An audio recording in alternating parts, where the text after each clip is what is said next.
और अब बात मजबूते के मोदी मंत्र की। प्रधानमंत्री मोदी ने देश से मन की बात की और इसमें पीएम मोदी ने 75 सालों में बदले भारत की तस्वीर का जिक्र करते हुए भविष्य की तस्वीर दिखाई। पीएम मोदी ने नेशन फर्स्ट ऑलवेज फर्स्ट का मंत्र दिया और ओलंपिक में गए खिलाड़ियों का हौसला बढ़ाया।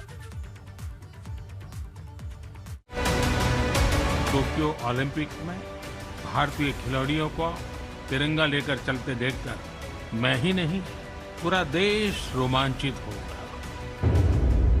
पीएम मोदी ने दिया नेशन फर्स्ट ऑलवेज फर्स्ट का मंत्र। कारगिल के वीरों को सलाम। टोक्यो में खिलाड़ियों ने बढ़ाया तिरंगे का मान। पूरे देश ने जैसे एक होकर अपने योद्धाओं से कहा, विजय भव। टोक्यो ओलंपिक में भारतीय खिलाड़ी तिरंगे का मान बढ़ा रहे हैं। उनके जीते हुए पदक दुनिया के पटल पर भारतीय विजय की वो निशानी है जिसका सपना 75 साल पहले आजादी के साथ हर एक हिंदुस्तानी ने देखा था। रविवार को इसका जिक्र पीएम मोदी ने अपने मन की बात कार्यक्रम में भी किया, जहां पीएम मोदी आजादी के 75 साल पूरे होने पर पूरे देश को नेशन फर्स्ट ऑलवेज फर्स्ट का मंत्र देते नजर आए। जैसे बापू के नेतृत्व में भारत छोड़ो आंदोलन चला था, वैसे ही आज हर देशवासी को भारत जोड़ो आंदोलन का नेतृत्व करना है। यह हमारा कर्तव्य है कि हम अपना काम ऐसे करें जो विविधताओं से हमारे भारत को जोड़ने में मददगार हो।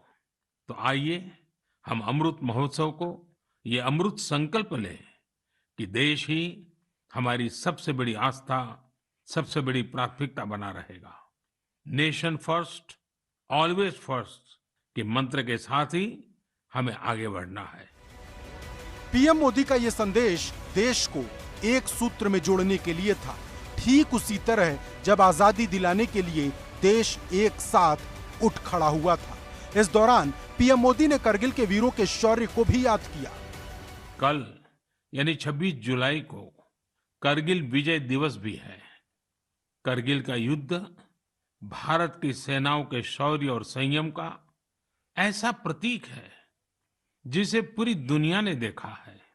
इस बार ये गौरवशाली दिवस भी अमृत महोत्सव के बीच में मनाया जाएगा, इसलिए ये और भी खास हो जाता है। पीएम मोदी ने टेक्नोलॉजी के क्षेत्र में भारत के बुलंद इरादों का जिक्र भी किया और बताते हुए कहा कि कैसे भारत टेक्नोलॉजी के जरिए नया इतिहास लिख रहा है।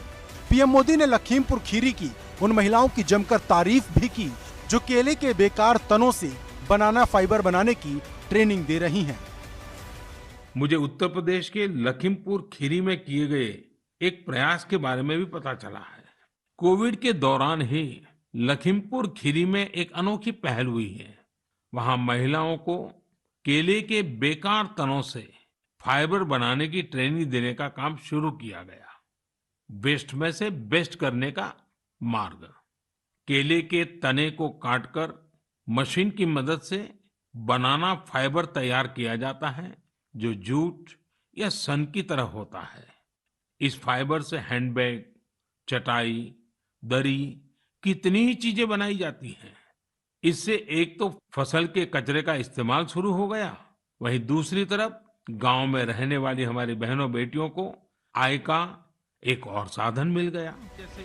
एक तरह से पीएम मोदी ने देश को एक सूत्र में बांधने से लेकर देश के बदलते इतिहास का जिक्र कर पूरे 75 साल का कालखंड बता दिया है और आने वाले समय में देश कैसे नई ऊंचाइयों को छूने वाला है उसकी पूरी तस्वीर दिखला दी है। Bureau report, ABP Ganga.